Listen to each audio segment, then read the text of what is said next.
Okay, and we are live. Okay, good evening, Somers, and welcome to our Somers Town Board regular meeting of Thursday, February 11th, 2021. If you would please stand and join me in the Pledge of Allegiance.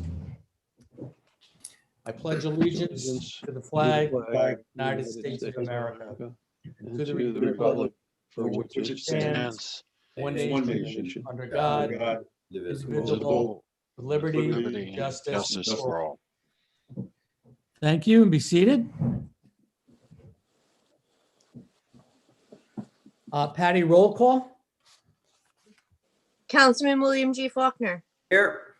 Councilman Richard G. Clinchey. Present. Councilman Anthony J. Sirico. Here.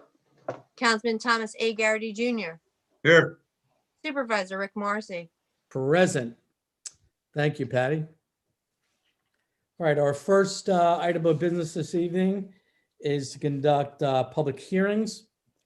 Our first one that I'm going to open is proposed local law to amend Chapter 170 entitled Zoning, Section 170-13, entitled Multifamily Residence, Multifamily District of the Code of the Town of Somers.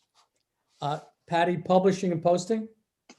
That was published on February 2nd in the Journal News. We use that as our official paper for noticing requirements, and on February 4th in the Somers Record. Okay, thank you. So I'll make a motion to open the public hearing. Second. All in favor? Aye. Aye. So moved. Okay, now, so is Saret on? She is. Yes. You're muted, Saret. Okay. Yes, here There I you am. Okay, great. Yes, Rick. Yeah, so if you would just tell us a little bit about what the proposed zone would be. Okay, first, I see that Rick DiNardo, who's the applicant, is here. Is Linda Whitehead on as well, Rick? She is. Yes. Yes, I am. All I'll have right, to change the my- applicant has proposed an amendment to the MFR districts to create a new MFR 100 for a site along Route 100 east of Highview Terrace. And the proposal is to allow the change from an R80 district to a district that would facilitate the development of a proposed 24-unit rental apartment building. And the other part of the zone change, as recommended by the town attorney, is to delete the wording within all MFR districts that they are floating zones. What that means is that the town would have full discretion in the future of any desire by any other applicant to create an MFR district in any location in the town. So overall, it is to create this new MFR 100 applicable to this 2.2 acre site. And secondly, to delete the applicability of the ability for all of these to be floating zones. Okay, thank you. So at this time, I'd like to welcome Rick DiNardo and Linda Whitehead. Why don't you tell us what you're proposing for this site? Sure. Happy to. Linda Whitehead, Burger and Stout. I represent Londonderry Group, Inc. Rick DiNardo, who is principal of Londonderry Group, is here as well. Londonderry owns a site approximately 2.28 acres on Route 100, with frontage only on Route 100, which is unique for a site that's currently zoned R80, near the intersection with Highview Terrace. The property is improved with a single family home, which is in a state of disrepair. The property, given its location, is really not desirable as a R80 single family lot or for a single family home. Part of what's unique about this property, aside from its frontage being only on Route 100, is that it is across from an OBI and OLI zoning districts, which actually lie to the east and the south. As you come up Route 100 from the south, there are a number of industrial and commercial uses on both sides of the road until you hit the intersection of Highview Terrace and this property, which is where the R80 zone starts. In looking at this property and looking at the surrounding areas, the concept is that this is really a transition lot between the commercial and industrial uses and the single family R80 properties that are up Highview Terrace to the rear of this property. My client, in working with Surratt, developed this concept for the MFR 100, which, as Surratt indicated, would be limited to properties along Route 100 with at least 300 feet of frontage on Route 100, and which have single-family residential on one side and commercial and industrial uses on the other side, because it's really intended to be a transitional zone. So the proposed plan, which would be enabled by this change, would have 24 residential apartments in 2 buildings, 12 in each. The buildings would be 2.5 stories. The zoning would stay with the 2.5 story and the same height limitations as currently exist for the R80. The apartments would be a mix of 1 and 2 families.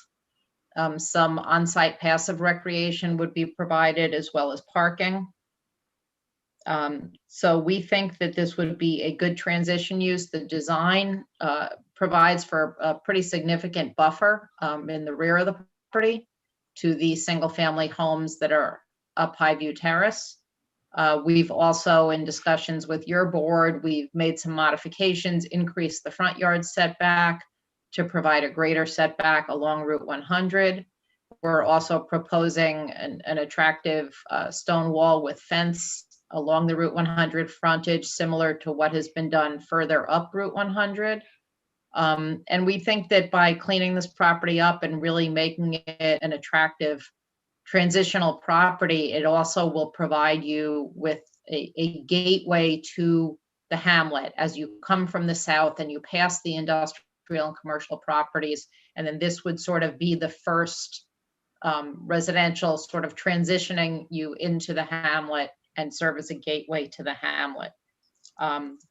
We did appear before the planning board last night and presented the concept to them and answered a bunch of questions. And I think you received a memo from them today. Their feeling was that they thought the idea of creating this transitional type of housing in this location was a good idea and made sense for the property. The other idea is that this type of 1 and 2 bedroom apartments, there's not a lot of this type of housing in this part of town. And that these would really serve a market where there is a pretty significant demand. And a market different, you've got more high-end rental housing and high-end housing in this part of town, and this sort of serves a different market niche, more of a workforce, young professionals, young people who want to come back to the town, sort of serve that market. So that's a summary of the project. We've worked on the zoning text with Surratt and Roland and with your board, and we're happy to answer any questions. Okay, if you could just address, part of the recommendation from the county was also, they also mentioned about affordable housing units. And how are you addressing that? So we are providing 4 units that would be affordable housing as defined in your code. your code defines affordable housing as housing serving those making 80% of AMI. So we have 4 units that would meet that. The county, I believe, is, they look at rental affordable units as 60% affordable at 60% AMI. So our plan was to meet the requirements in your code. I know the county has pushed for going beyond that. We prefer to stay at the 80% AMI. We actually think when the rents for all of these units are set, they're all gonna fall somewhat in the 80 to 120% AMI range, which is what's considered workforce, and is a rent range for which there is a huge demand in most of the county. Okay. Question for you, Linda. First of all, AMI is what? Adjusted mean income, and second of Median all, what are the income. numbers associated with that? So, and they change annually, and I probably should have pulled this up for right now. AMI, and it also goes by household size. Mhm. It's So- mean, not mean. Is it, There's is a it difference. median or mean? Just a It's question. median. Median. Median. That's what I thought. Yeah, not mean. Yeah. And if you actually look on the county planning department's housing site, they have the whole table that goes by household size as well. So in 1 and 2 bedrooms, you're going to have households ranging from 1 to 4 people. But I think, Saret, I'm not sure if you know, for a household of 2 right now, it's pretty close to 100,000. So the 80% is 80,000. 80%. No, it's not. No. At 80%, it's at, It's for lower. 2, it's 80,560. At 23 cents. And 20%. So, yeah, Rich, that's Rich Orbach. He's the chair of our Affordable Housing Board. He did send in a memo to the town board Yep. today. And instead of me interpreting it, Rich, why don't you tell us what your board felt about the project? Okay, so we support the zoning amendment for MFR 100, especially the part about affordable housing. What we'd like to see is a higher mandate than the 15%. The 15% is typical in our town code for other MFR districts and the historic district, but we would like to see a higher percentage. So our town code, as Linda said, defines affordable as 80% AMI. And colloquially, we call these workforce housing, and there was some controversy in the planning board meeting yesterday what that meant, but we're calling 80% AMI workforce housing. In the memo I sent, we made 3 points. One, the density for this particular MFR district is very high to the other MFR districts. The other 3 districts are 2 or 3 units per acre. This one is actually 12 units per acre. So we would said, our feeling was in exchange for this very high density that more units could be made as affordable, more than the 15%. We won't specify a number, that's for you guys to negotiate, but we think 15% should be the low end, it should be higher. I think as a side, the county always set aside 10%, and Somers is 15. The second point we made is geography. Sorry, This Rich, part- who's making it 15 and who's making it 10? If the county is Well, saying, the county model ordinance for affordable units asks the towns to set aside 10%. Our model ordinance says 15%. But Ours then is the higher. 15% will be mentioned in an ordinance. I said ours is higher. The 15% that we mentioned in our ordinance. You're breaking up, Rich. Reason. Yeah, I think it's an interesting, the county looks for 10%, but they also look for 60% AMI on rental.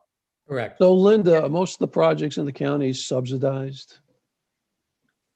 The projects which are all affordable generally have used specialized funding sources. Yeah, And those funding sources require the 60%, even those that are mixed.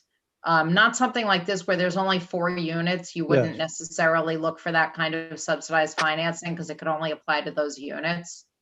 But yes, most of the projects that have more affordable housing have subsidized financing as well. And And Linda, that's the not the difference, case here. That's not the case here, right? So, Now, and then my standpoint, one of the positives of that is that the town handles who can get those affordable versus having to go through almost in some cases like a lottery system. We have, we review and applications and all that, so we can make it more available to the workforce, teachers, type of that, versus just opening it up to the public at large. Mm, The Well- flip side of that, though, was if you look at the monitor's report, you didn't get all the credit you should have gotten because you don't always provide for AFFH housing in all your residential zones. no, but you've certainly provided a lot of it. Yes, I have Yeah. the numbers. as It we would were have been nice saying if the earlier, monitor recognized it more fully. Roland, nobody's gonna convince me that we haven't done our part in this area, and they could talk to their blue in the face, but Yeah, anyway, and that's a and different, that's a I'm well different topic. aware, I'm well aware of the fact that you've done your part. Yeah. Rich, Yeah, you Rich, go ahead. So Rich, let me finish. So the other point we made, point two, you're breaking up. You're breaking up, Rich. and it's on the eastern part of town. My what? Hmm. Not coming Now through? you are. Now you are. I'm right behind my router, so I'm not sure what's going on. So the eastern part of town has 3 units. It's in Wrights Court, owned by Rick. And that's it for the eastern part. All the other units affordable are up in the northwest corner in Baldwin Place area. Meadows, Crossroads, the Muse. Muse. Just want to add, though, that's where So all we would like that's where all the infrastructure is, Rich, just as a matter of. right, point. yeah, the sewers and Yeah. and I know Ken Kearney only likes to build with their sewers. So anyway, we said a higher percentage units would increase that. 4 units is nice. That would more than double it, but it would be nicer if we could get that higher. And the third point is that the total inventory of Somers considers affordable housing, 80% units, is only 16. 13 are up in the Baldwin Place area, and 3 are the ones I mentioned, Wrights Court. So again, the total inventory, we see a higher percentage. That would be really nice to increase that. And just as an aside, we were talking about Somers' contribution to affordable. So Saret and I had a discussion today about the numbers, and they're posted on the website for the Affordable Housing Board. There's 235 affordable units by town and county definitions. So the Somers definition is 80. The county is 60 or less. 16. For rental, That- yes. 218 by my count towards the 750 that Westchester settled with HUD. And those are, I think, 60 and below. And those are the affirmatively further fair housing, the AFFH units. So out of those 215, 199 are age restricted. The 16 have no age restrictions. And the AMI spread for all those units, the 215 is between 30 and 60%. So that leaves 20 units left out of the 235. 16 are at 80 AMI and 4 are at 90. So none of these meet the county definition of 60, but 16 qualifies for Somers' definition of 60. So that's just a little analytics for us. And so if we go by the Somers definition, increasing the percentage, and as I said, we didn't pick a percentage, you guys could pick the percentage. It would be nice to increase the total inventory of affordable units by the Somers town definition. So And just that's to, sort of the summary of my sorry, just to respond to that, there's a cost to developing affordable units because they don't fully pay for themselves. And so in this size of a development, and that's why specialized financing sources are available when you're developing any significant kind of affordable housing. Rick isn't looking to use any of that type of financing here, so it gets very difficult to do more affordable units. But I also think that, yeah, there's affordable big A as it's defined, and then there's affordable small a, which means, units that are more affordable than other things that are out there and available. And we think that really most of these units will be more affordable than a lot of other options that exist, just by virtue of the type of units that they are. So we do think that we are satisfying a demand for affordable small a. Linda, units in these this area. are, I'm sorry, these are not restricted by age in any way, right? No, these are And not like- age restricted. Right.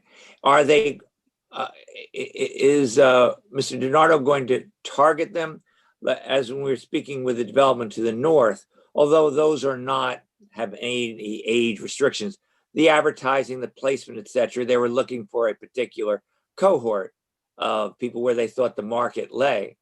Would the same be true here, that there's a certain, is it that 30-year-old kid who wants to stay, or maybe he's not a kid, but who wants to stay in town, or is there some other target that the applicant would be looking for from these types of units? I can let Rick answer, Yeah. but I don't believe there's any targeted age group or demographic here. No, Other it's than- going to be general population. And that's the main reason why we're putting elevators in the building, because we want to be able to have a large demographic population that we could apply towards. For us, there's no particular target for it. We do feel that younger people will come, as well as older, whether it's retirees or people downsizing. So there's a lot of possibility there. Right. So And I got a question for Rich Auerbach. Linda took us through the cost and the affordable housing units don't fully pay for themselves. So we can all understand the math behind that. What's the benefit of being north of 10% or 15% for that matter? Well, for the benefit is that they're coded as 80% units, and so they can never go above what the county sets as the rent guidelines for 80% units. The other thing is just to increase our inventory and make sure they stay affordable. If you don't specify more than four, if you specify only those 4 units will stay at the affordable numbers for rent. If you codify, we'll say 5 or 6 or 7, then those will stay affordable, and we could still advertise as affordable in the summers. So the advantages is inventory, just keep more units locked in at an affordable number. And I guess even if you go to 20%, that's just one additional unit that goes 5. Okay, thanks. okay, any well, let me ask this. So Yeah, the public. yeah, remember them? They're out there, hopefully. So I got one. do you? Okay. No, Let them in. no. What I'm going to say is I have the phone.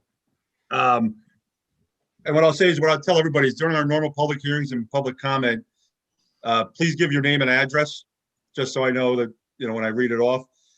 But this is from Don O'Connell on Anorak Drive. It's really just a comment. I feel that the enormous expansion of Lawton Adams is causing the stretch of Route 100 to become a real industrial area. It's not good. So that's just a comment. That's all I have. Well, Okay. So I would think Rick's would help that. Paul, do we have anybody in the queue?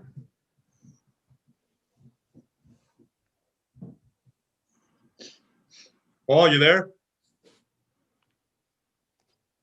Okay, well, we'll I have think to the ghost Ghost got him. got him. Oh, sorry, guys. I'm here. I don't have anything on my end. Okay. All right, so I'm going to ask Patty at this point. I know the town did receive some emails support. So could you just kind of give us a report on that? Absolutely. We received 17 emails in favor of the project. They're from various areas of our town, and they support this project and feel it'd be very beneficial and great for the town. Okay. Did we receive any emails? I was looking at the addresses when I was reading those. Were any of those from, I guess the road right there is Highview Court? Did we receive any from that area? I saw many were from, just various places around town, which is, good that they would comment upon that. Were there any from that Plus or neighborhood, do you minus. know? I did not I didn't see any. do a selection. Yeah, I didn't pinpoint or Right. did not see any from Highview or Anna Rock. No. Let me ask the applicant, because I think we talked about this once before. Early on, you reached out to those people in that neighborhood. They gave you feedback. You changed your plan partially as response to that feedback. Have you continued to get any, and how would you, if you have, how would you characterize it to us? I've kept the entire neighborhood in the loop. As a matter of fact, I sent them another email a few days ago, just reminding them that there was a public hearing and just summarizing again where our plan stands, and that, we're presenting exactly as we left off with them, no modifications, and that this proposed petition was strictly for our parcel, not a mass rezoning. And just to make them aware that the meeting was on, if they had, if they were interested in participating. Did any respond to you, just out of curiosity? No, they did not. Huh, that's funny. Okay. I did got two acknowledgements that they received the email, and they said thank you. Linda, so Linda, you said you were in front of the planning board last night? Yeah. Yes. Was there any public comment there? Yeah, I can comment on that. Oh, sorry, Saret. I forgot you were on the other Yeah. page.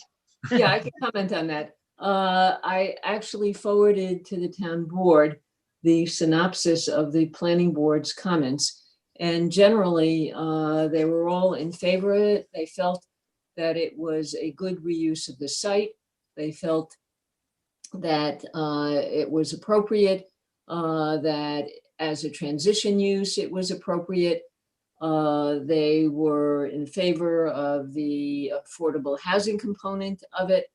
And there were comments related to the sidewalk comment of the county, and they were in favor of requiring a sidewalk leading from this property to the Foggy's Deli.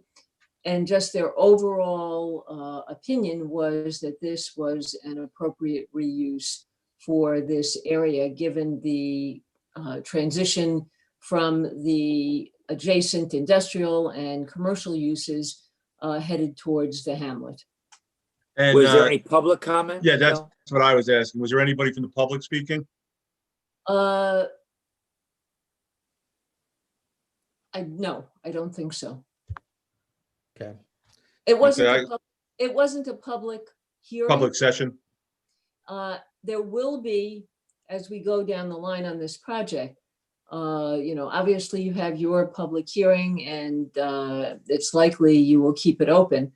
But as site plan on this progresses to the planning board, at that stage, there will be a public hearing related to the site plan when it's specific to the project itself.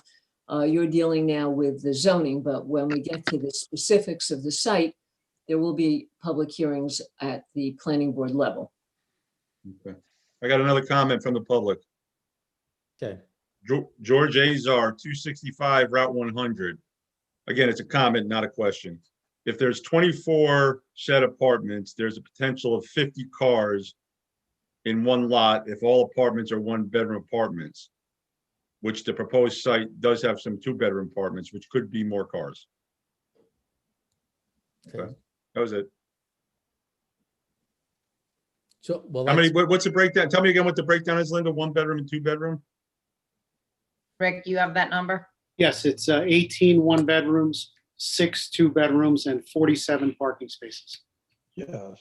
And a traffic study is being done to assist you with your secret review. So you'll have a full traffic study. Hey, And guys, so- sorry to interrupt. I have a member of the public trying to dial into the meeting via phone. Okay, Should I let that person in now, Yeah, or are you we can gonna? connect them, Yes. All sure. right, stand by, please. Sorry. So, sorry to interrupt. I have a member of the public trying to dial into the meeting via phone. Okay, whoever entered the meeting, can you please lower your TV in the background, please? We're getting feedback. Yep. Okay. And name and address. My name is Dominic Veltri, and I live at number 3 Anorak Drive. Okay. Go ahead.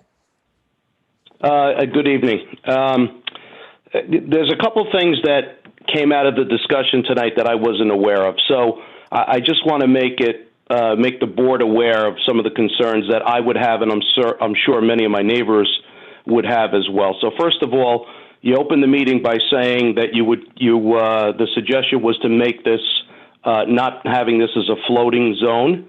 I don't know what that means, but I'm sure I'll do some research on it. Just to be clear, we're not in favor of that, because I believe that would open it up for any discretionary use that the town would need, and we're totally against that. I think because changing it from an R80 to something more significant than that is going to be a major disruption for, the neighborhood that we've purchased into and we've lived in for a while. That's the first thing.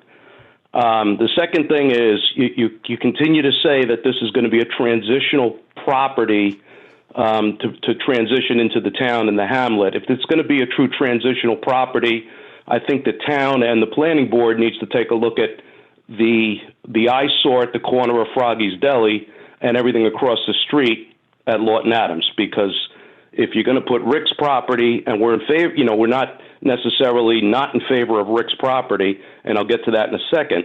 I think you have to do something with the whole corner there and make it more appealing. Because you talk about a transition, but you've got a major industrial site that's going to be worse than some of the things we've heard about Whispering Pines, if it's not worse already, with what's going on with Lawton Adams. And then all the traffic at Froggy's, especially in the morning with everybody stopping for breakfast. And at lunchtime, it's very, very difficult to turn off of Highview Terrace and make a right or a left onto Route 100. So something has to be done there, and taking a look at that. And then as far as the density of the property, it is a high density use on, a little over 2 acres. And somebody mentioned, that the other FR or the other multifamily zones that we have in the town have less density. So this is a very, very high dense piece of property. Plus, there is no services there, no sewer, no gas in that area. So it would be concerning to us as to what would happen with the water, the water systems, because we're all on well and septics in this area. So we want to make sure that that's looked at, and it does adjoin to a groundwater protection district. So I want to make sure that's looked at and addressed. And then last but not least, we're certainly not in favor of any commercial use of this property. It needs to be stipulated very, very clearly that it's going to be strictly for residential use. And, we restrict any commercial use downstream. All right. Thank you. Thanks, Tom.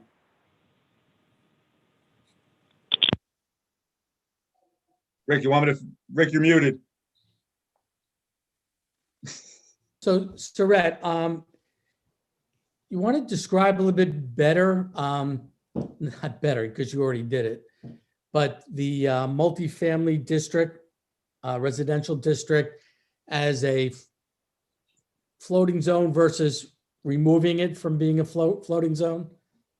Well, I can do it, and Roland can chime in on this one. Yep. Wherever he likes. But my best understanding is that when it's a floating zone, should a property owner determine that they would like to apply for any one of the MFR districts. Remember, we have the MFR along Route 6, the MFR that created the Somers Crossing and the Chicos, and an additional MFR. So there's already 3 MFR districts that exist as floating zones. So any property owner right now without this floating zone and if this one were created and remained as a floating zone, could come in and request any one of those floating zones for their property. And the town board would be obligated to consider that floating zone and go through the process of analyzing and perhaps doing an entire secret analysis prior to making a decision. However, if the floating concept were removed and they were fully mapped zones and not just floating zones, the town board would have full discretion should someone come in and request a mapping of one of those non-floating zones on their property. The town board, without going through all of the analysis, would have the opportunity to reject that request without the need to go through the entire analysis. Roland, is that pretty much close to it? Basically, the concept is that it allows the town board greater discretion by not having a label of a floating zone, because you can just hand back a zoning petition. If you get a petition for a property that you don't like, you can just hand it back. You don't have to go through a process and come to a conclusion, which then can be litigated. So, but when it's a floating zone, you do have to go through that process. You do have to make a decision, and then it's subject to, court review. So I think it's much better for Somers not to have floating zones, and that's what I always recommend to my clients. Okay, and that is what's being proposed for this project, Correct. to remove that. From not just this zone, but from The other ones, yes. from other zones as well. So Okay. that would remove that wording or that understanding from all of those types of zones that have been created, whether it be up on Route 6 or down 100 or anywhere else. Is that right? Right. It doesn't mean you can't do it. It just gives you the discretion to decide whether or not you want to go through a process and come to a conclusion or not. Right. And I think that's the position the town board would like to be in this year, next year, 30 years from now, that we should 100%. have, this town board should have the discretion as to the use of these zones. Right. So why did we create them if they weren't necessarily in our interest? Well, I don't know. I think it was done back in the 80s. Oh, okay. Well, we have an opportunity here to rectify that, so we're going to be. It sounds like it's the best thing to do. Yeah, it makes more sense. Yeah. It's more efficient. Okay, if there's no more public comment. No, I think the only one I had was, I think we just answered it. Said if this goes through with a strip of Route 100, then be zone commercial, which is no. No. Could we be concerned about anything else that can be built there? I think it was answered. Yeah, no. Okay. Did everybody's And screen there's no just comments change? on the YouTube side either, guys. Okay. All right. So I'm going to make a motion to continue this public hearing. The applicant has a laundry list of things that were outlined in Surratt's memo to be addressed. So I'll make a motion to continue the public hearing to a date being set in the future. Second. All in favor? Aye. Aye. Aye. So moved.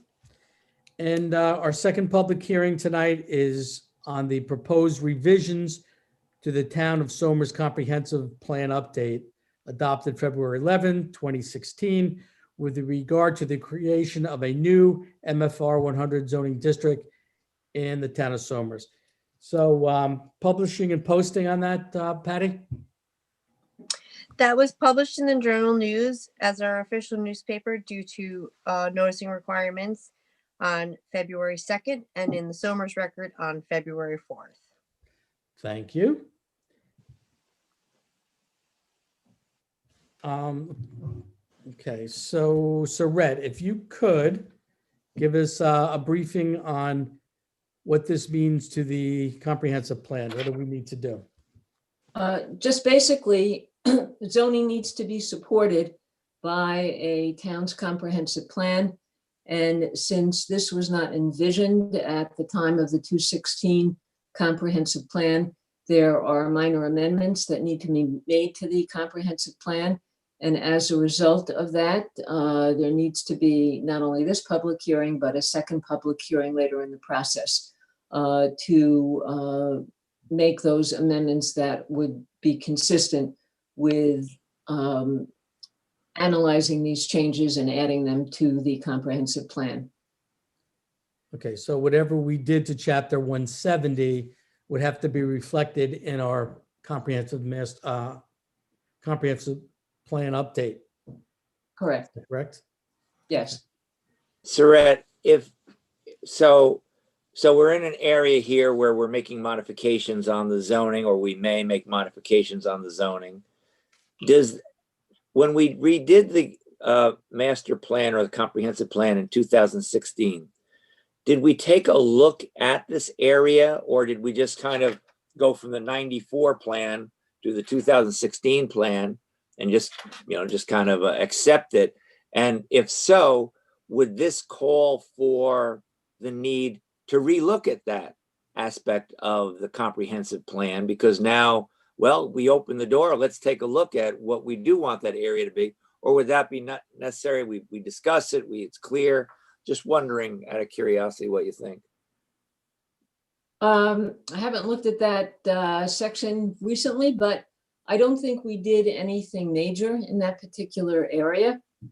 Given the comments related to Froggies and Lawton Adams, I think it was simply assumed that this was one area that had more commercial and industrial uses, and that those were basically going to remain. The R80 at the time, we were not making any large suggestions for rezonings. We did not want to do that at the time.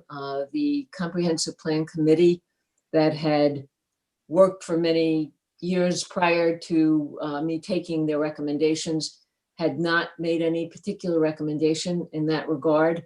So we did not make any large recommendation for a site like this. And that's why it needs to be looked at in terms of this again. But I think in terms of, these minor modifications for that area, this does make sense. I think everyone in town knows that this particular property and this particular house has need to be reused for some other use. The question was what, and whether an R80 single family home would ever again be appropriate was always a large question, but that was not something that was taken up in the comp plan. My recollection of the plan, though, was it broadly stated that we would look at reuse of potential properties within the context of the overall strategy of the plan, right? To maybe expand business and be friendly to the environment and the things of that nature. So we can make those decisions. They're just not specifically, the plan is broad and not specific. No question. There was a whole section related to quote unquote areas subject to change. Right. It was not necessarily a site that was included in that, but that was a general idea. Right. That in the future, the town would be looking at areas that could potentially be subject to change. But I guess my question is it, and I'm only asking your opinion on this as our planner, does it make the best sense to do it on a case-by-case basis? Or should we, as we had discussed a couple of months ago, re-looking at the center of town, the historic district, should we, and said, maybe we should take a look at that now in light of new events. Should we take a look through the comprehensive plan of this area in light of new events? Or is it best to go forward on sort of this case-by-case basis? Well, you can do one or the other. I mean, I'm not going to say one is better than the other. People often, come forward with this type of proposal. If the town board thinks it makes sense within the context, then it is possible to go forward on a case-by-case basis. Within the context of this area, you can now or in the future look at the entire area. That requires a larger study. The issues with this particular property are kind of unique. There's not a lot of R80 properties that Right. abut or have directly adjacent or across from them industrial and commercial and are on a main road. So the issues with the whole corridor are actually very different than the issues with just this lot. Which is why we think it's appropriate to look at just this particular lot as an area in and of its own.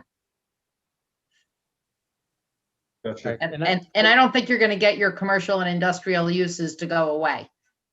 No. No. I mean, I'm a proponent of, look, we as a town board are charged with, protecting our zoning code and working at all times in the best interest of the town.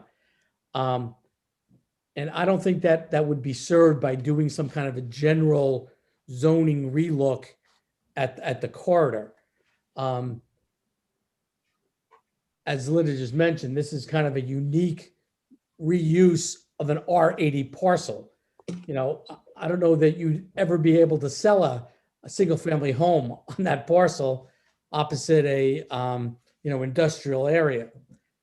So I would just be a proponent of looking at projects as they come up and then going through this process.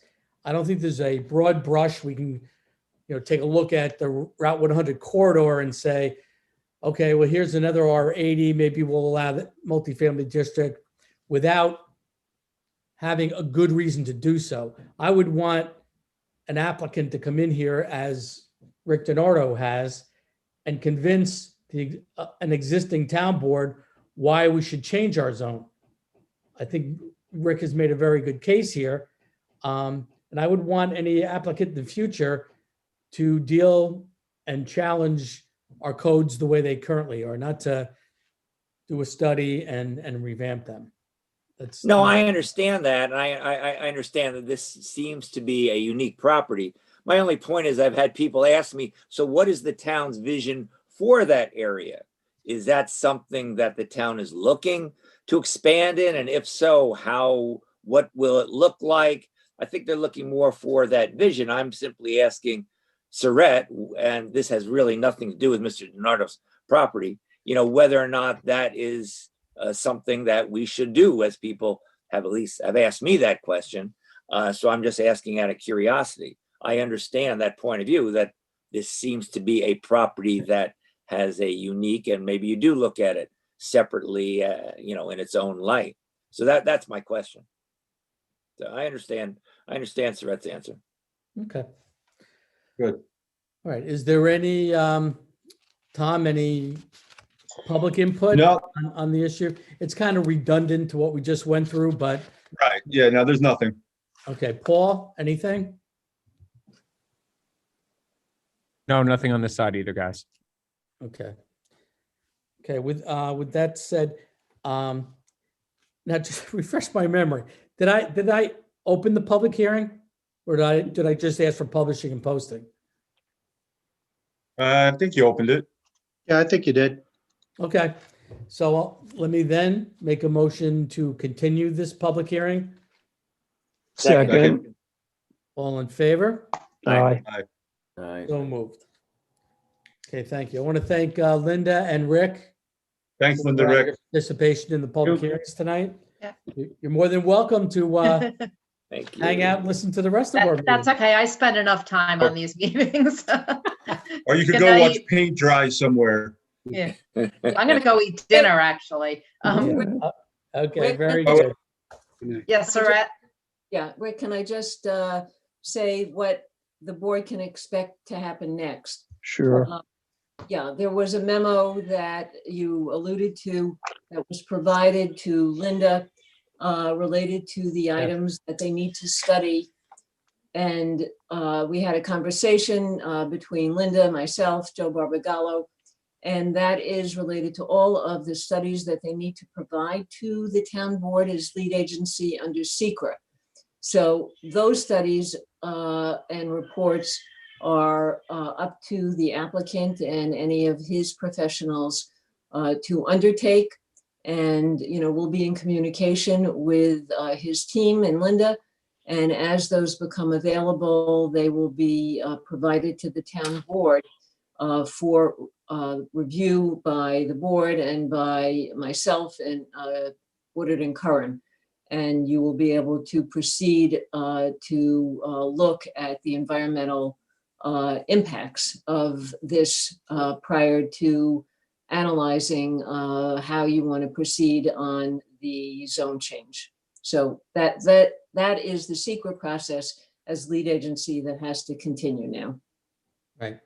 Okay, thank you. Thanks, Charette. All right, thank you. Good night, everyone. We'll see you Good night. All soon. right, good night. Right. Okay, the next item. And hey, thank you, Rich, as well. Rich Auerbach. You Yes. can welcome to stay, but I guess. Of course you were. Okay, the next item of business is to open public comment. I'll make a motion to open public comment. Second, All in favor?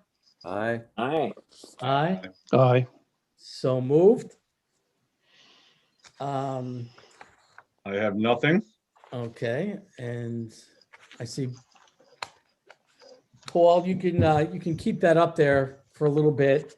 As we've done in the past in this new age of Zoom, we'll keep the public comment open, and Deputy Supervisor will remind us at the end of the meeting to make sure we close it. Only because I have the phone, so that's why I remember. Okay, so Paul, I presume you don't have anybody there? No, not as of yet, no. Okay, so just to reiterate, public comment is the opportunity for anyone in the Somers community to comment on any issues they feel that warrant the town board's attention. So, take advantage. Another day and age, we'd be sitting on a dais, you'd be coming into the townhouse, and we'd be able to speak with you face to face.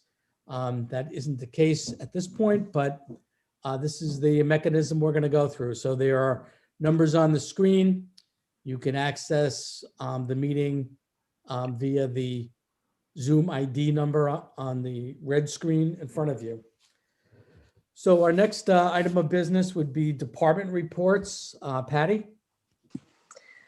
I have reports from the town clerk, building inspector, zoning board of appeals, plumbing, bureau of fire prevention, parks and recreation, planning and engineering, tax receiver, and director of finance. Thank you. All right.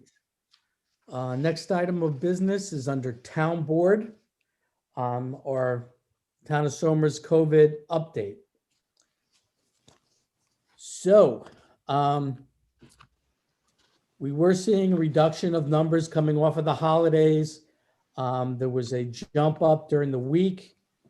But today, as of the 10th, we only had 9 new cases. Now, if we can keep this in single digit territory, that's good news. And I hope everyone heeded our caution about last Sunday and the Super Bowl, because let's keep it, like I said, let's keep in single digits. We'll see if anything happens because of the Super Bowl. Yeah, if 2 weeks from now it's 9 again, that's a really good sign, because I know one of the reports I read that they're looking at that 2 weeks from now, hospitalizations are up, or positives are up, then hospitalizations, then deaths. And so if the numbers stay flat, especially with the new, more contagious strain, that would be a really good sign. So yeah, you're right. Let's hope it stays there in single digits. Okay, indeed. We have 139 active cases currently in the community. Which And is that well number- down from our high. Right. So that the number fluctuates as, new cases come on. People who have had COVID, their cases resolve and they drop off. But currently there's, 139 cases in our community. We've had 1,564 people in our community infected with COVID, which is, pretty high number, but, not as high as many other surrounding communities. Just as a comparison, Westchester County, over one night this week had 537 new cases throughout the county identified. Over the last 2 weeks, 125 residents of Westchester County have succumbed to the virus. New York State, overnight, 8,448 people identified with COVID. Over the last 2 weeks, there's been 3,594 fatalities in New York State. And once again, 125 of those came from Westchester. Okay, on the county call this week, they are asking for our assistance with reaching homebound and disabled individuals who are seeking vaccination for the virus. So we are trying to reach anyone that's homebound and that has a desire to receive the vaccine. The county is planning on having a mobile unit, medical unit, that will come to someone's home and give you an inoculation. So I'm going to encourage the community, if you know somebody that's homebound, if there's a homebound person on the line tonight, you can call my office or the town office at 277-3637. And what we will do is collect your name and address, and we will forward that to the county health department. And they will put you on the list for this mobile county unit. Now, once again, you've heard about, we are currently in phase 1B, which is allowing people 65 and older to get the vaccine. There was another change to that. They're now allowing taxi drivers and people who have contact with people. So they're adding to who's eligible. They're talking about opening other sites, but the harsh reality is the vaccine is not out there. There's not enough vaccine to have the mobile unit to stock our pharmacies. Our pharmacies in town now have lists of 2,000 people that want to get the vaccine locally here in Somers. Northern Westchester Hospital last week on the 4th and 5th had a 2-day pop-up where they did open up to the public who was eligible. So that was the 65 plus, 75 plus, EMS, police, fire workers. So I want to encourage everyone to, I get emails all the time. We don't know what the town is doing. Why don't we know? Short of calling everyone's household and giving them an update, this is how we do it, through public communication. If you go to the town's website, we update that routinely. Tonight, I'll give you a number that you can call New York State directly. They have operators on call, and I've heard of people having some modicum of success. They get somebody on the phone, and this person looks for sites and openings. I mean, there are websites, and they're all on the town website that you can go on to, and it'll tell you what site is open for appointments. I've been on it a couple of times a day for the last couple of weeks. I haven't seen any openings at the county center. That's one of our sites here. But I have heard some people call this, and I'm going to give you the number now. It's 1-833-697-4829. That's 1-833-697-4829. And that's a number that will connect you to New York State. You call them if you're in that category of 1B. Once again, that's 65 and older, and police officer, EMS, hospital staff, and cab drivers and the like. You can look at the eligibility on the COVID website that the state runs. If you go on to any website and put in New York State COVID 19, you'll get a dashboard, and it'll tell you if you're eligible for the vaccine. Hey, Rick, Yeah. just a question or suggestion, and I don't know if we have this, but I know, during past hurricanes and power outages and all, I'm not sure, but I think that the police may have some listings of some homebound people where we used to have to help them with oxygen and things of that nature. If the mobile inoculation ever gets up and running, I'd be more than, and I'm sure everybody on this call would be, I'd be more than willing to make calls to those people who may not watch the meeting, may not know about it, to see if they need the shot. So I don't know if that's an active list that we keep or not, but it might be something to talk to the chief about. Right. Tom, I think you're right. And I think Barbara Tabor, of course, has a list. And I think from one of our NYSEG task force meetings, I think NYSEG keeps a list of people who are homebound, that they get first priority, so to speak, in trying to reconnect, especially if they're on oxygen or something like that. So that might be another place. Yep. Yeah. I mean, just a suggestion. I mean, I know there are thousands watching this meeting, but just on the off chance that they're not, we can possibly reach, if they, again, but Rick, and you said it repeatedly, it's when we get supply, and who knows when that's going to happen. I mean, you can go up to Potsdam or Plattsburgh. Apparently they're sending millions of inoculations up there where nobody needs it, but down here we're not getting it. So. Well, frankly, I know of some people that are driving up to Potsdam from upstate New York.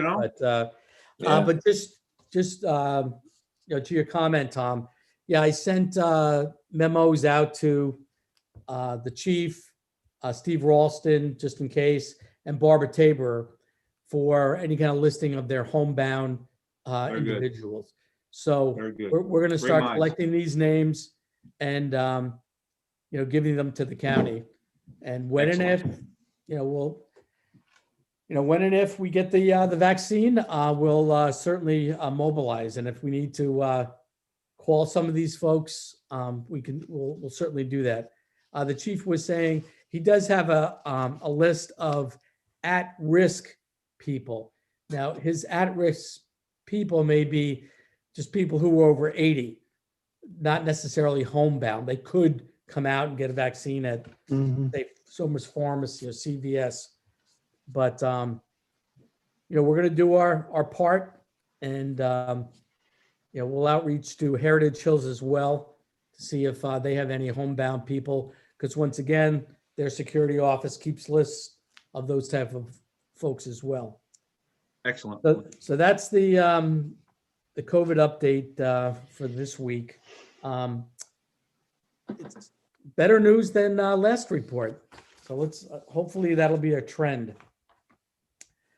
As you may or may not know, one of the governor's executive orders was issued for every municipality in New York State to work on police reform and reinvention, to look at what our police departments are doing, training, biases, use of force, There's a workbook that's out there that all municipalities are following at this point.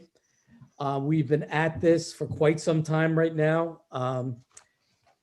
And I encourage the Somers community to get onto the website. You go down on the website, it says police reform.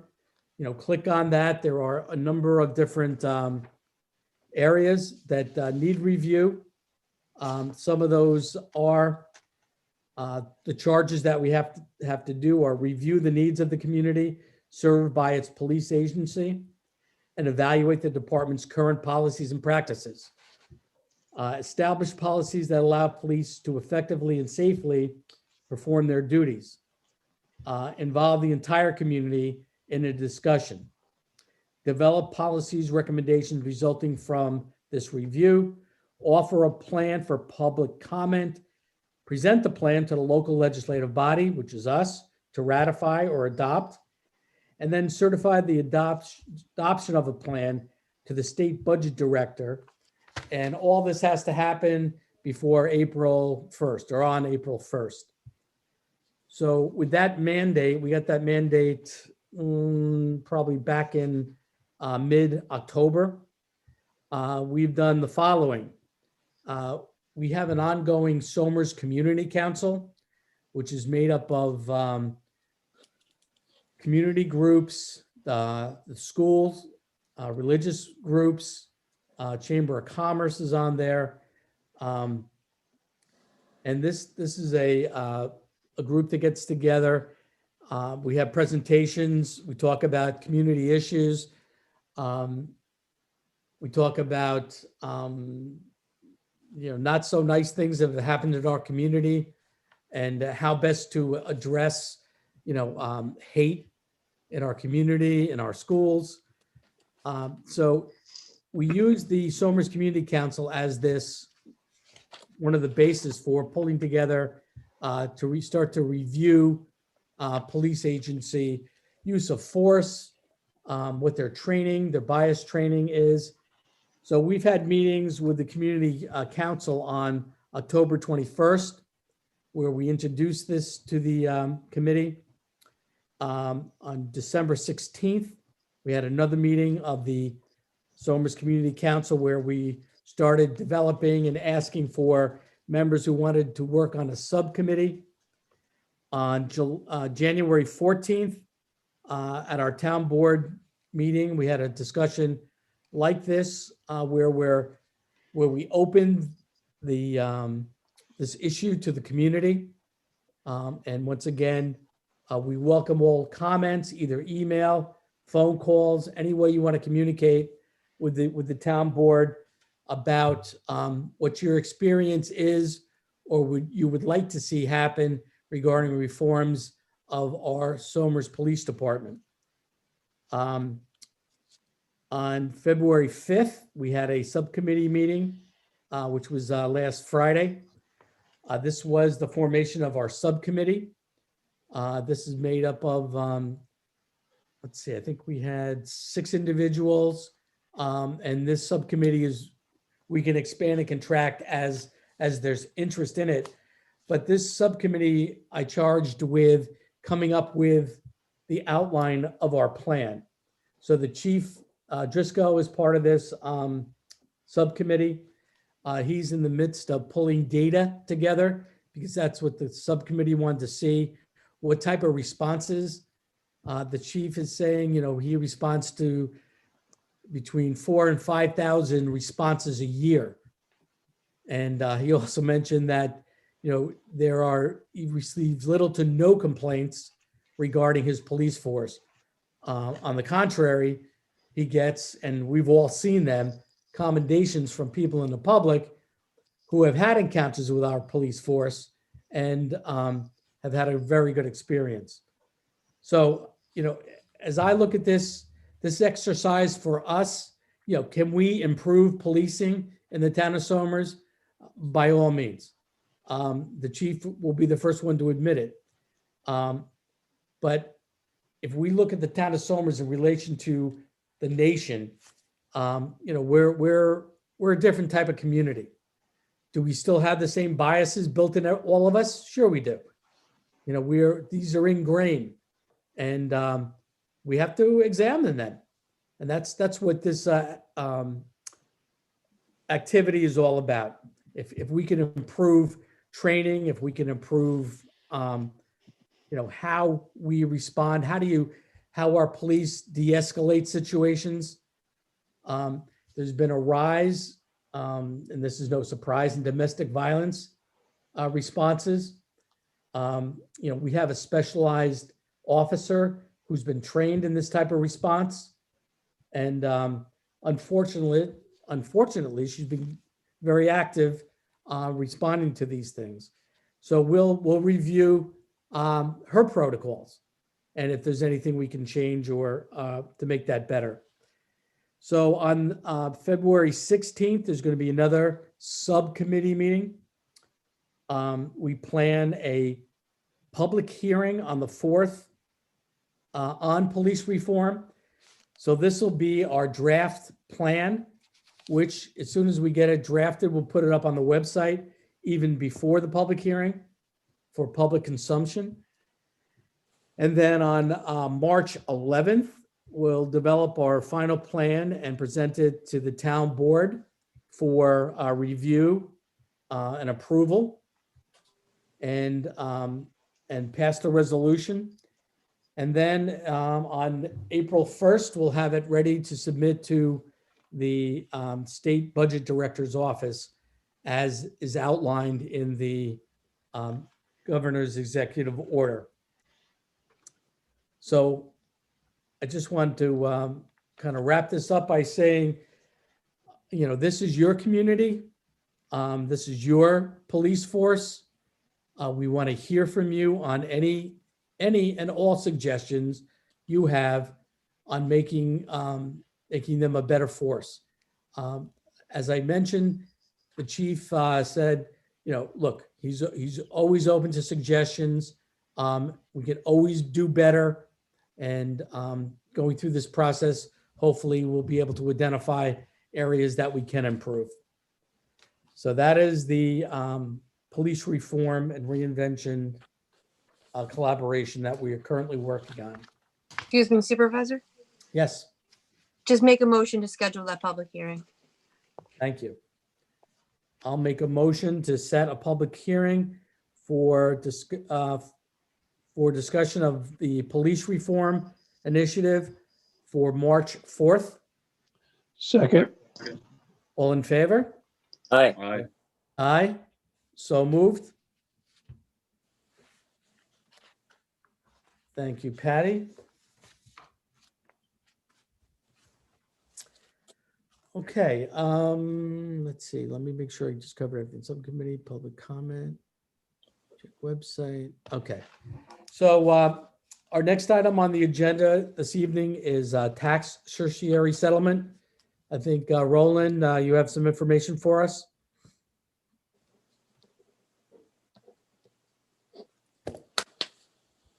You're muted, Roland. Yeah, Roland. This is a residential property, Okay. and based on the purchase price and the analysis done by the assessor, we found a way to resolve this to everyone's satisfaction. It's a reduction, but it's not a great reduction. Okay.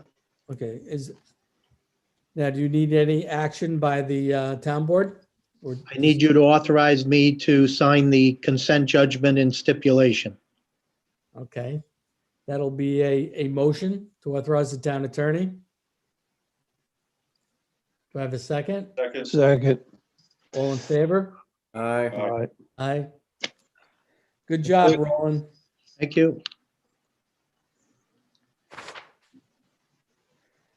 Okay, item number 4 on the town board agenda, authorize the 2021 license application renewal to collect refuse within the town of Somers for city carting. And I'll take exception to Oak Ridge in a minute, per an email from Patty Calba dated February 5th. So I'm going to remove Oak Ridge Hauling LLC from receiving a permit.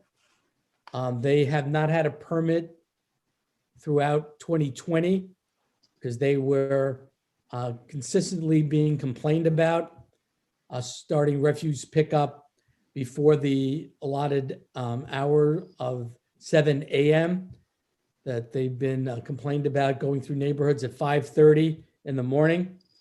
And we've received a number of complaints about that. I had a conversation with the principal at Oak Ridge in December, and we had an agreement. He assured me that we would not receive another complaint, that they would adhere to the hours. And I said that if that were to come to pass, that when you applied for a permit in January, if we did not receive any further complaints, we would, grant you a permit. Unfortunately, since that phone conversation, I've had at least 3 complaints of them operating before 7 a.m. in Somers. So at this point in time, I'm going to remove them from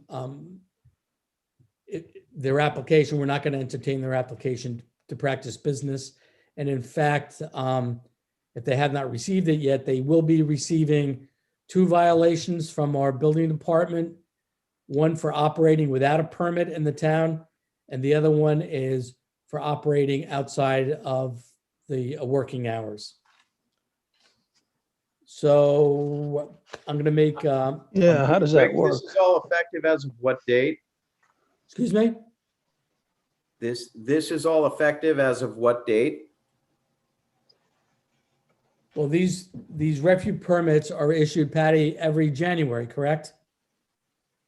So it runs through, December 31st of next year. Permitting period goes from January 1 to December 31.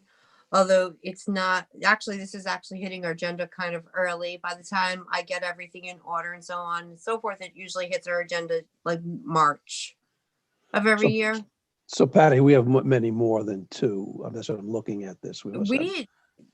Probably for the last 4 years, we've only had the 2. What about AAA carding? Did they apply? They have gotten a permit 1 year, I think, only. They're making they don't offers. They don't have a lot of customers in town. They're making offers. They do have some, though. And that just, a letter, hey, and I've done that. I've sent a couple of companies our permit renewal. But that last time we got them to permit, it was just a letter from me stating, hey, I see you're doing business in our town. Can you please apply for your permit? Which I can reach out to them tomorrow.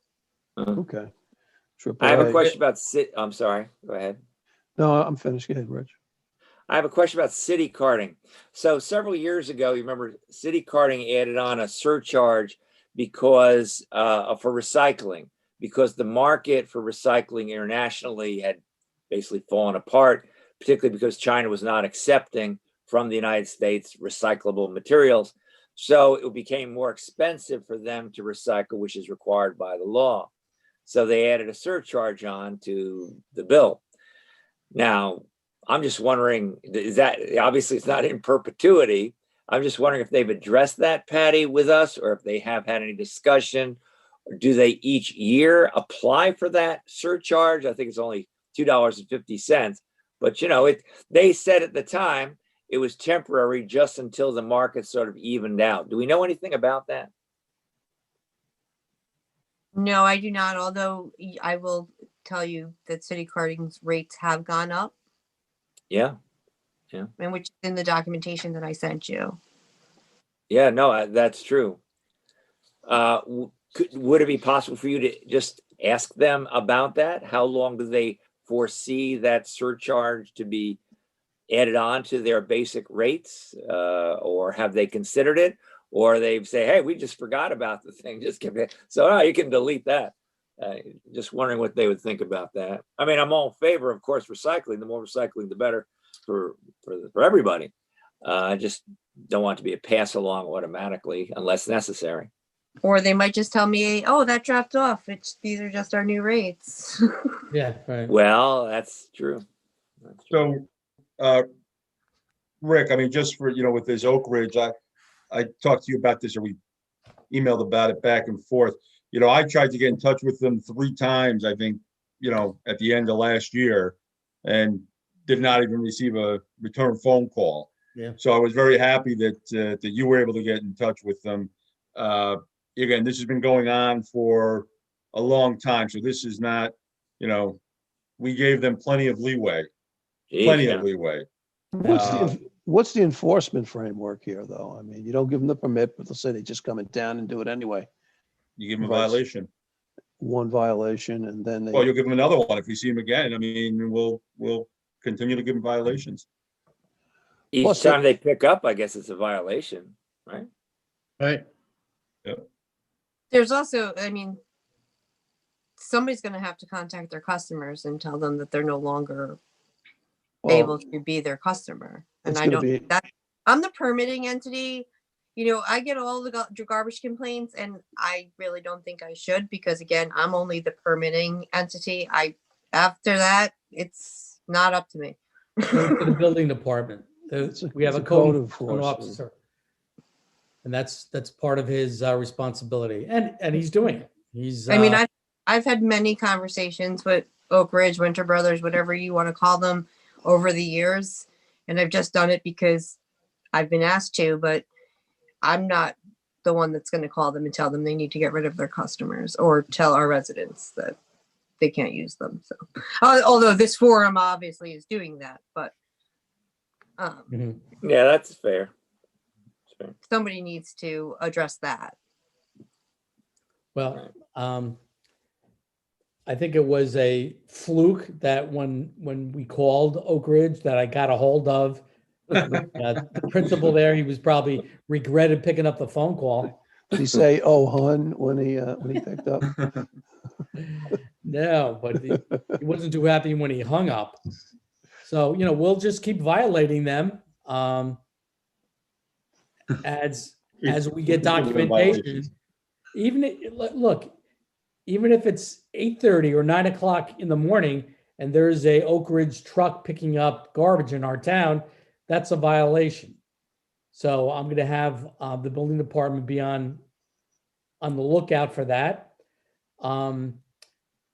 I don't think that we have to pay overtime to have someone there at 5:30 in the morning to do that. But if any of the town board is out there at 5:30 and you notice it, come on in, fill out a supporting deposition, and we'll violate them on that deposition. So that's Patty, do we have a listing of the customers of Oak Ridge? Do they provide that?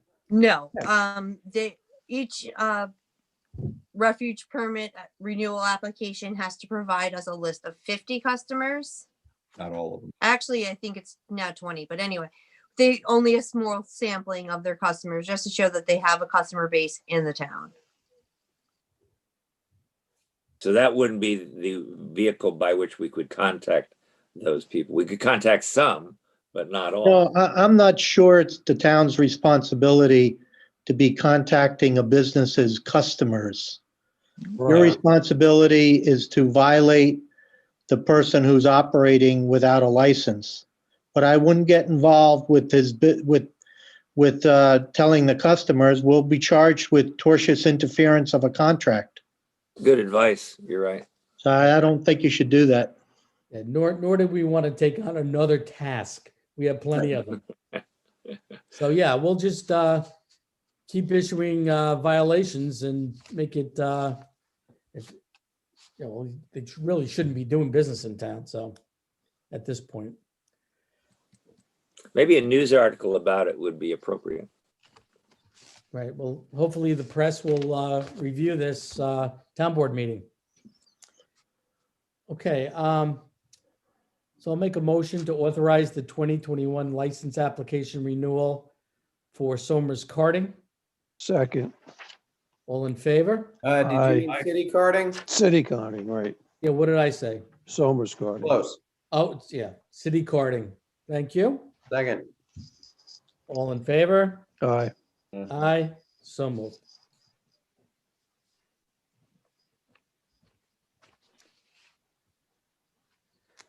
Okay, and then number 5 is the town board does acknowledge the private road name at Hidden Meadow, which enters Hidden Meadow from Route 6 as Muscoot River. And this says way. It should actually be road. There was the different referral sources that we referred the name out to said there's too many ways in town. So what was agreed upon was Muscoot River Road. So that'll be the what we're acknowledging. Patty, do we need to do a motion or anything on that? Adopt the road name? Or just acknowledge it? We're not adopting it because it is a private road. It's not Sure. a town road. So I Alright. think we're just acknowledging it, and this is perfect. Okay, gentlemen, Okay. do you acknowledge it? I recuse myself. Okay, noted. And there's no other Muscoot River Road or way in town. No, not according to fire, police. Yeah, good. There is a Muscoot Lane in the Katona zip code, Yeah. which Teresa does not see it being a problem because it is a very different name and this is a different zip code. This is in Baldwin Place. Yeah, The that's good. Muscoot That's is good. in Katona. Okay. Right. Next item of business is personnel. So we had a few interviews this evening in executive session. So I'd like to make a motion to appoint Stephen Barankovic to the Library Board of Trustees. Second. Again. Second. All in favor? Aye. Aye. Aye, so moved. And Patty, he'll be in to see you for swearing in. And then like to make a motion to appoint Mike Bayless to the Affordable Housing Board. Again. All in favor? Aye. Aye. Aye, so moved. And once again, we thank those two gentlemen for their interest in getting involved in the town and volunteering. Thank you. Okay, we have openings on Affordable Housing, Assessment Board of Review, and Partners in Prevention. Upcoming vacancies in Architectural Review, Parks and Rec Board. Once again, those are terms that are expiring, but for the most part, people who are in those positions want to be reappointed and town board follows suit. I want to acknowledge the retirement of Margaret Icorn as a nutrition site manager in the nutrition department effective March 1st, 2021. And Margaret, we thank you for your hard work at the nutrition site. Somers program is a remarkable service that is for the seniors. I know we assist North Salem, and we work with Yorktown. We're very much involved with Westchester County. And you have certainly made the quality of service at a high level during your tenure, so we thank you.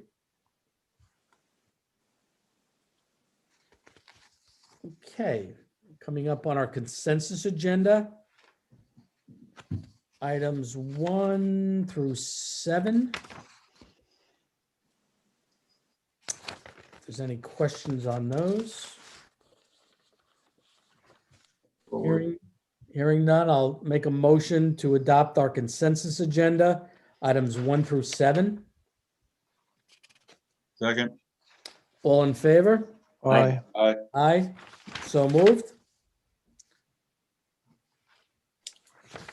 Okay, which brings us to everyone's favorite part of the meeting. Uh-huh. So Patty.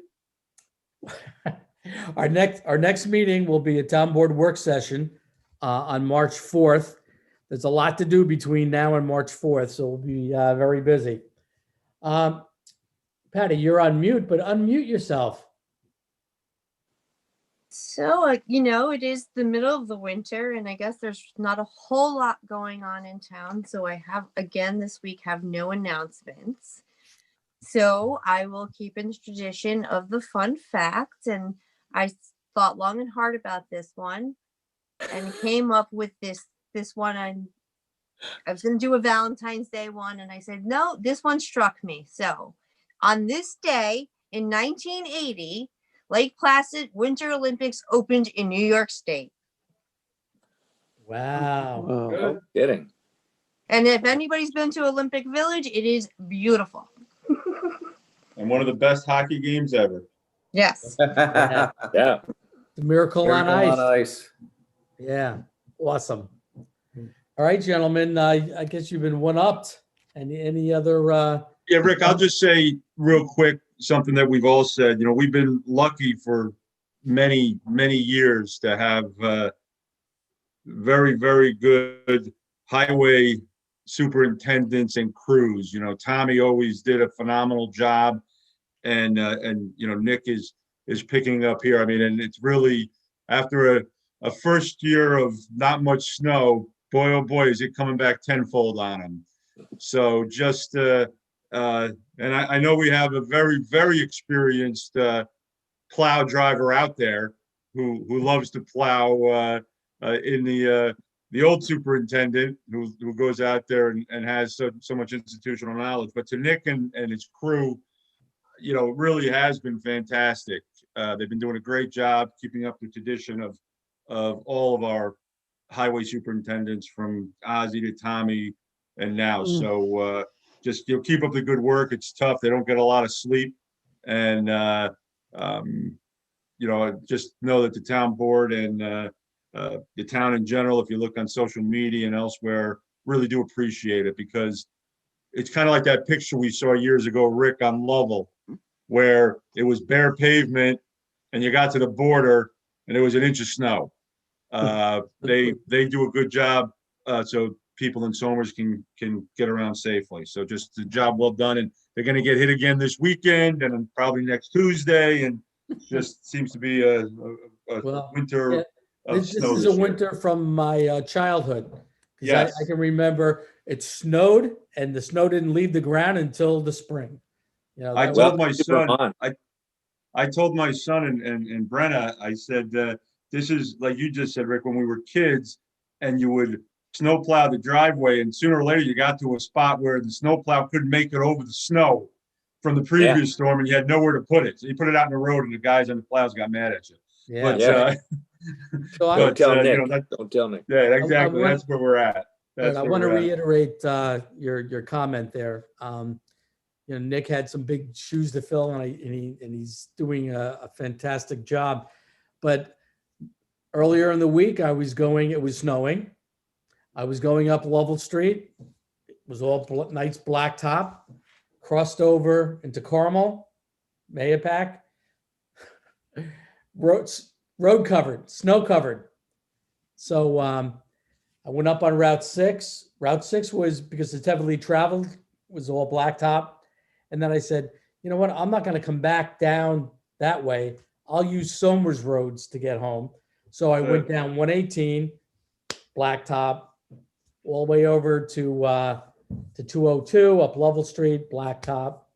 So if you see a highway department worker out there in a deli or sitting in his truck in a light, just give him a thank you, because each one of those guys leaves their nice warm homes and spends 24 hours out there driving these rigs. That's for sure. Very good. Here. Okay, so let's brace for another little interlude with snow on Sunday, I understand. And so I want to end with saying, wear your masks, wash your hands frequently, and social distance. We'll get through it, but let's maintain those rules. Okay, any further comments? Okay, I'm gonna make a motion to adjourn. Second. Second. All in favor? Aye. Aye. Good night, Aye. Somers. So moved. Good Good night, all. night, Somers. Good night. Thank you. Good night, Roland. Good night. Good night, everybody. Good night, Paul.